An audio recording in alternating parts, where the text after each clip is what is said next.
the new A1 Spirit from Crusader. She is a beauty. You're going to see a lot of really cool features on this ship that you don't see on other ships, and that's partly because she's new.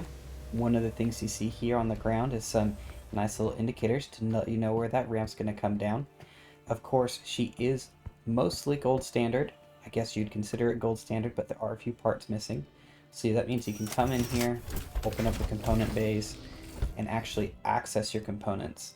The only things not fully complete with this is there are a few components that you'll see missing later on.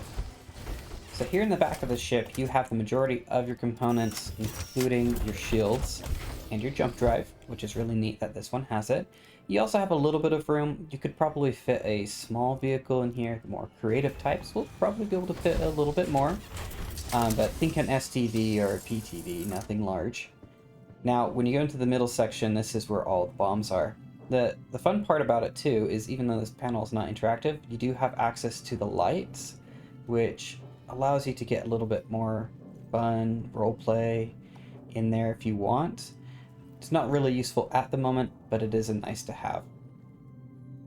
What we'll do next is just walk down this hallway and enter into the main living area. Before we do get to the main living area, there are a few more components in the hallway. This hallway is very familiar to those of you who own an MSR. Some may say it's kind of wasted space, especially with the wings out, but honestly, the aesthetics are absolutely pleasing, and the ship is very thin, which is a really nice thing to have. Perhaps it would be nice to have more than just 2 beds. This is what we have on the ship. Moving to the living area, you do have 2 suit lockers, and you do have a locker for guns, which is really awesome. Now, the suit lockers don't work, but the gun locker does work currently. Go ahead and show putting my pistol in it, which is really nice. And I love the animations here. It's really, really well done. You also have a bathroom. So this is the shower toilet combo. You know, fit for any ship out in space. Gotta save room. You've got a little kitchen area, and then you have the 2 beds.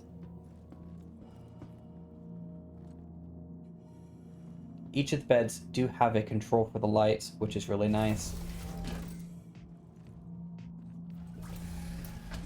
And then something that's very familiar to any of you who own an MSR, we have the cockpit, which looks almost 100% identical. And I'm okay with that, because I really love the way it looks and feels. Crusader Industries, a journey worth taking. Systems on. I spoke earlier about how thin the ship is, so here's a nice little side view. You can see that you got flaps that come up, but honestly, she's really, really thin, which is something of a design aesthetic with a few of the Crusader ships that I really am in love with. She's also very low to the ground too. In comparison to size, here she is against the Inferno, another very small, low to the ground ship from Crusader. They just have a wonderful design aesthetic. Moving on to the spec sheet, you can see that she is lacking with only 1 size 2 shield, but she actually does have 6 size 2 guns, which at least gives you some firepower. Another nice thing is you're on the Loaner matrix. You do get here for all the spirits currently, as well as the Zeus. Let's move on to see some combat and actually see those 6 guns in action. She doesn't have many missiles. She's a bomber primarily, but the guns actually do pack a punch. Just please forgive me in this clip for my terrible aiming on the turret.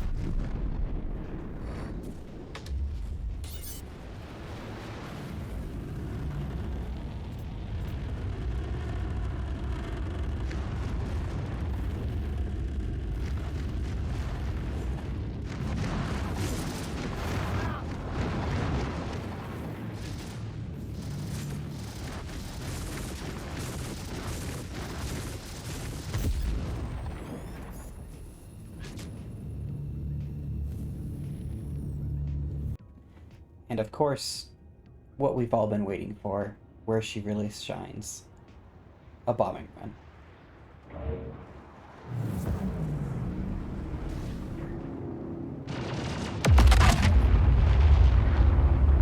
As you can tell, it does sufficient damage. It's not as big as her older sister, but it's big enough. I hope you liked the review. If you want to see more ships reviewed by us, please just leave a comment down below letting us know which ships you want to see.